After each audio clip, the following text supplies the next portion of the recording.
নমস্কার বন্ধুরা, রুষাস রেসিপি কর্নারে আপনাদের সবাইকে স্বাগত। এই গরমে দুপুরে খাওয়ার পর এইরকম একটা আইসক্রিম হলে মন্দ হয় না। আর এইরকম একটা আইসক্রিম যদি আপনি বাড়িতেই বানিয়ে নিতে পারেন তাহলে বাড়ির সবাই খুশি হয়ে যাবে। তাই আজকে এই ম্যাঙ্গো আইসক্রিম আমি কিভাবে বানিয়েছি সেটাই আমি এই ভিডিওর মাধ্যমে আপনাদের সাথে শেয়ার করব। এখানে আমি দুটো বড় সাইজের পাকা আম নিয়েছি এবং আমগুলোকে প্রথমে ভালো করে ধুয়ে আমরা এইভাবে কেটে নেব। আমরা যখন আমগুলোকে কেটে নেব তখন একটা আমের থেকে কিছু টুকরো কিন্তু আমাদের সরিয়ে রাখতে হবে, গার্নিশের কাজে লাগবে বলে। এবার বাকি আম থেকে কিন্তু আমরা সমস্ত পাল্প বের করে নেব, এমনকি যে আটিটা থাকবে সেখান থেকেও কিন্তু আমরা পাল্পগুলোকে বের করে নেব। দেখুন এইভাবে কিন্তু আমরা আমের পাল্পগুলোকে বের করে নিয়েছি।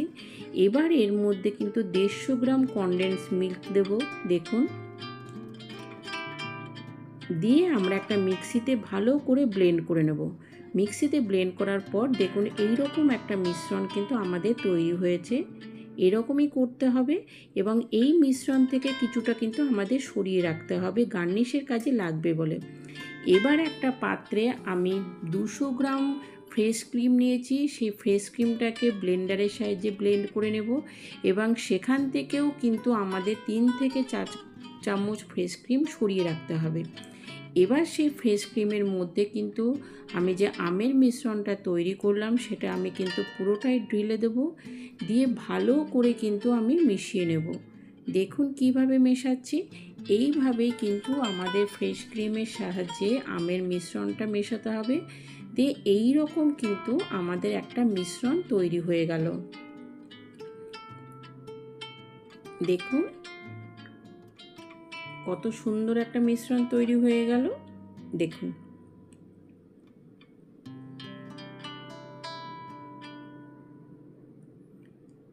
এবার আমি একটা কাচের পাত্র নিয়ে নেব এবং সেটা কিন্তু এরকম হলেই ভালো হয়, তার কারণ এর পরে আমাদের আইসক্রিম কেটে তুলতে কিন্তু সুবিধে হবে।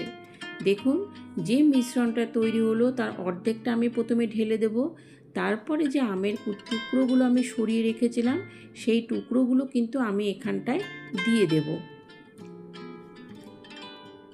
দিয়ে বাকি যে আমের মিশ্রণটা থাকলো সেই মিশ্রণটা আমি ওপর থেকে ছড়িয়ে দিলাম।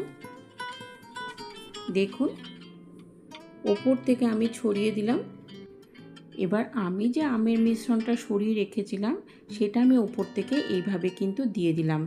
দেখুন, এবার যে ফ্রেশ ক্রিমটা আমি সরিয়ে রেখেছিলাম সেটাও কিন্তু দুদিক থেকে এইভাবে দিয়ে দিলাম। দিয়ে একটা কাঠির সাহায্যে আমি কিন্তু এইভাবে একটা ডিজাইন করে দিলাম, কিছু না, দেখতে সুন্দর লাগবে বলে এই রকম একটা ডিজাইন আমি তৈরি করে দিলাম। দেখুন এইবার একটা ফয়েল পেপার দিয়ে ভালো করে র্যাপ করে, দেখুন কিভাবে আমি করছি।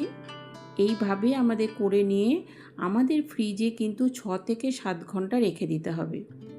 6 থেকে 7 ঘন্টা পর ডিপ ফ্রিজ থেকে বার করে দেখুন এইরকম একটা আইসক্রিম আমাদের কিন্তু তৈরি হয়ে গেল। দেখুন কত সুন্দর একটা আইসক্রিম আমাদের তৈরি হয়ে গেল। এবার এই আইসক্রিমটা আমরা কেটে আমরা পরিবেশন করব।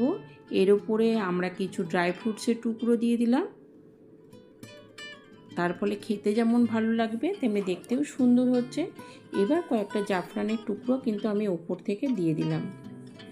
ভালো লাগলে আমাকে কমেন্ট করে জানাতে ভুলবেন না। আমি রুম্পা, আপনারা এতক্ষণ দেখছিলেন রুষাস রেসিপি কর্নার। সবাই ভালো থাকবেন, সাবধানে থাকবেন। নমস্কার।